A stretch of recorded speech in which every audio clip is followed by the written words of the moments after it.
And so I'm so sorry I haven't had time to like record myself and vlog, but today I'm gonna talk about UCLA orientation and what to expect. A lot of students have like questions like, oh, do we need to bring a towel, or like what's gonna happen during those days? And so I'm gonna give you guys a little rundown on like day 1, day 2, day 3, what to bring and what to expect out of those days. UCLA orientation is really fun, so I'm gonna give you guys just, an idea of what to expect. And yeah, so in case you guys didn't know, I am currently a second-year student at UCLA, so I'm just waiting till summer to be over so I can start school already.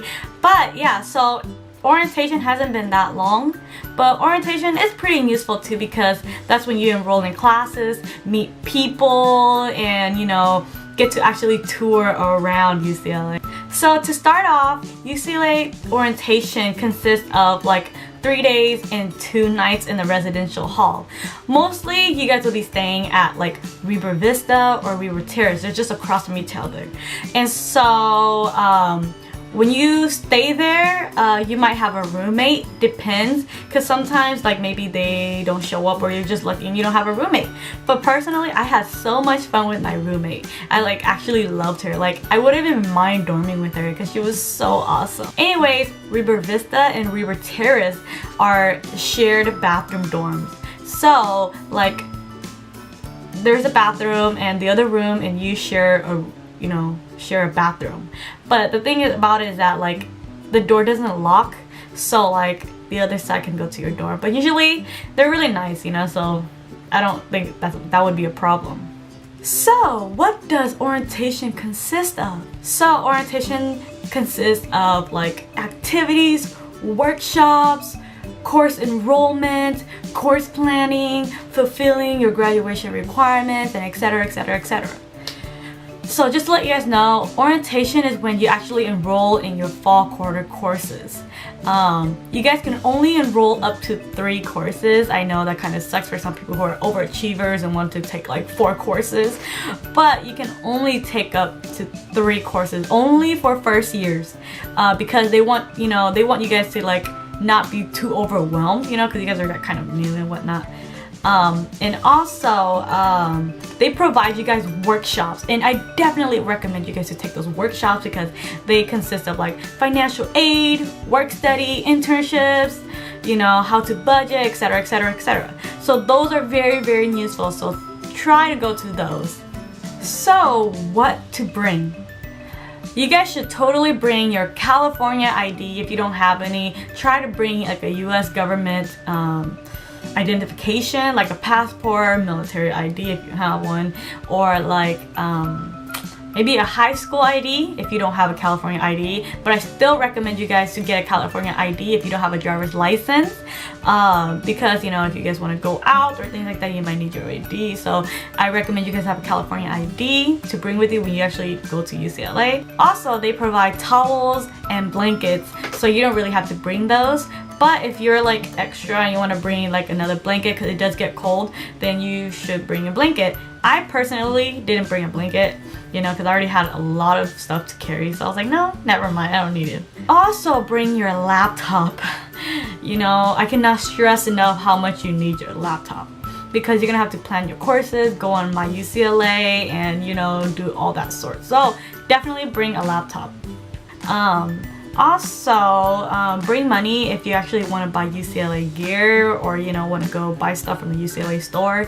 I mean, when you come to UCLA, the store is always there, so you can always buy it later. But if you want to buy like a cute t-shirt or something for your parents or family, then bring money and go to the UCLA store. Also, if you guys haven't done so, complete the math diagnostic test. That is like very important because they actually want to know the score, so you can actually enroll in which math courses you're supposed to enroll in. If you haven't done so, submit your Bruin card photo. Do so, because if you don't, they take it there, so you get your Bruin card a little bit later. And not only that, but like their camera stretches your face or something, so your head looks really long or something like that. That's what I heard, and I don't know. Yeah. And I think that's about it, what you have to bring. I feel like I'm missing something. but that seems about it. So day 1. So during day 1, the orientation starts around 8:30. But then you have to check in around 7:45. So check-in is usually in front of River Vista. So like, if you don't know the address, you know, you could just put River Turnaround and you can actually get to River Turnaround, and then, you know, River Vista and River Terrace is there. So you check in at River Vista, and then you put your stuff in your dorm, and then you come back out, and then they have like breakfast outside for you, but it's like breakfast pastry, like donuts and croissants and apple juice, orange juice, things like that. And then while you're there, you know, the new student advisors are going to be out there with their posters, so you go find them, but they will be providing you guys like paper notes already, and so you will know who to go to. You will be grouped with about 10 to 10 people. I think, what is it? They're all the same major as you. So if you're like biz econ, all the people in your group are going to be biz econ, including your new student advisor. So your new student advisor will be there with you guys the whole weekend. You know, she'll be helping, or he or she will be helping you with like course planning, you know, and any questions you may have. So day 1 is pretty long, since, you know, you woke up like around like 7 something or traveled early, you know, and then like, and it starts at 8:30. So it's gonna be a really long day, but it's all about like academic environment and, you know, presentations and student survey, you know, or like things like that, or student safety, whatsoever.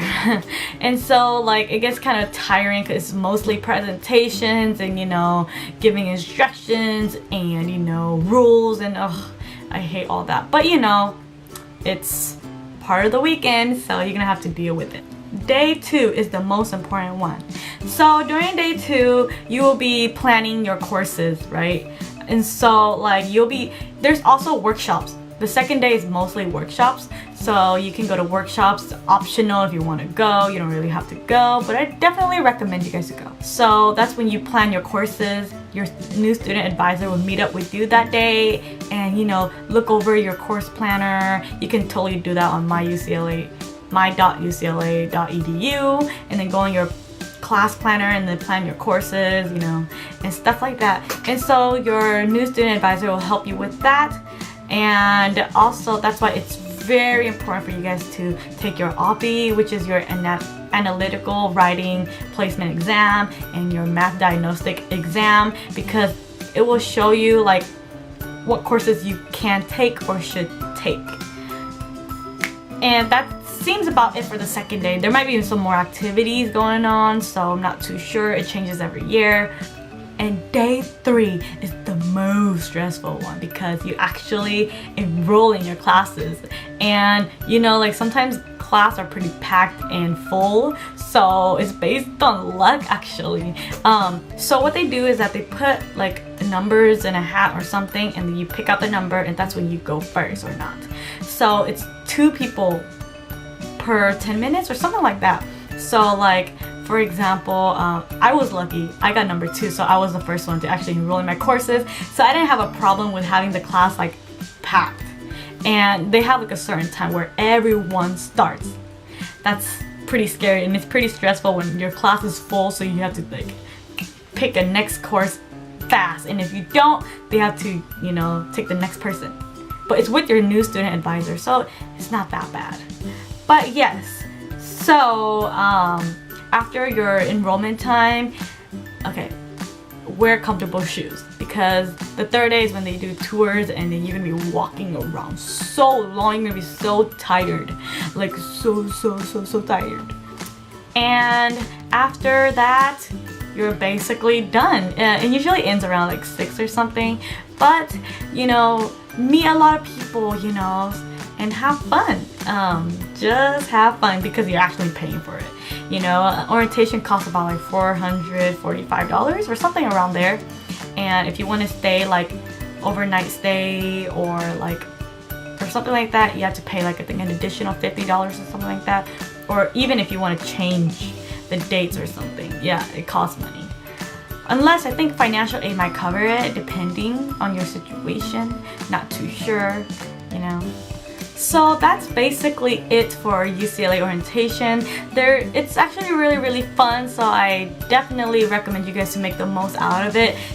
So that seems about it for UCLA orientation. I hope you guys enjoyed it and I hope it was pretty useful. You know, and if you do go, I hope you guys have fun. It's gonna be great, and you know, congratulations baby Bruin, and you guys will love UCLA. Well, thanks for keeping up with Christy, and I'll see you guys again.